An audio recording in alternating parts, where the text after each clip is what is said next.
Hello, Sir Christian. Kumusta po? Redman Toys Raymond here. So, ito sir, testingin lang natin yung unit na order nyo.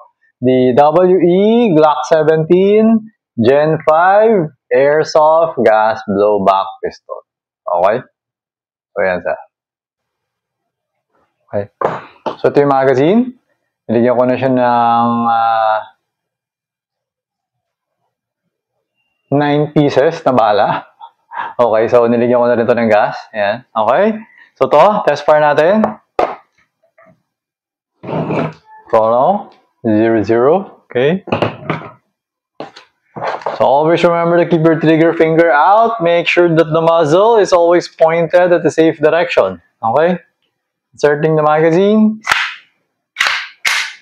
Okay, firing. Lakas, 371.9.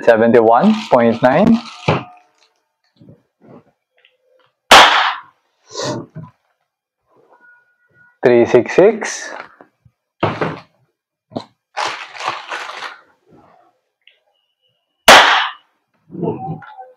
359.4.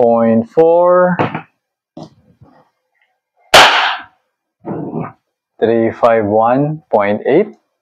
Okay, so last one. 349. Okay, solid na solid ang putok. So, accuracy test.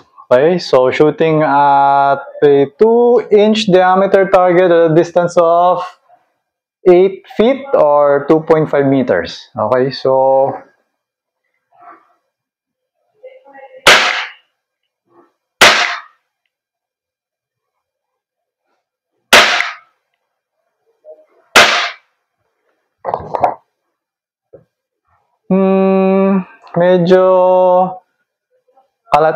medyo malaki yung groupings. Siguro yung groupings natin, kasi 4, ano siya eh, parang 1, 2, 3, 4. Pero lahat ng hits nasa loob ng 2 inches na target. Okay.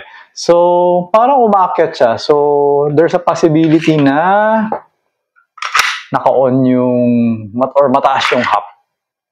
No? So, wait lang. Check ko lang. Oh, mataas nga yung hop. Naka-on yung hop. So, ito. Testingin natin. Bukasan ko ulit. Parang umaakyat kasi. So, ito. Binaba natin yung hop. Check ko lang. Okay, ito. 6 BB. Wala lang. So, kasi nakakalimutan ko na rin.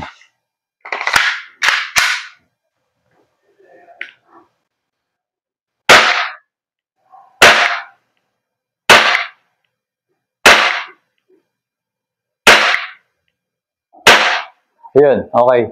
So, mas naging consistent na siya, mas naging diretso na siya. Hindi na siya yung may pumunta sa left, may pumunta sa right. Okay, so mas diretso na siya. So, yun nga. So, adjustin nyo na lang, depende kung anong BB yung gagamitin nyo para sa accuracy niya. Okay. So far, lahat ng hits ko, gitna na siya. Okay, ganoon na siya. Kasi gitna na siya nung 2 inches na target. Okay? So, ayan, nag-open yung slide. Tinanggal ko na pala yung magazine. Okay? Kasi wala nang bala. Alright? So, pull back the slide, hammer down. Okay? So, ayun, Sir Christian, okay na tong unit mo. So, I'm going to pack it na. And then, I'm going to bring it to the courier tomorrow para ma-deliver na siya sa inyo. Okay? So, ayun, sir. Thank you for your order. Until next transaction po, always remember to stay safe, stay great, be good, and be thankful always. God bless po, sir. Bye-bye.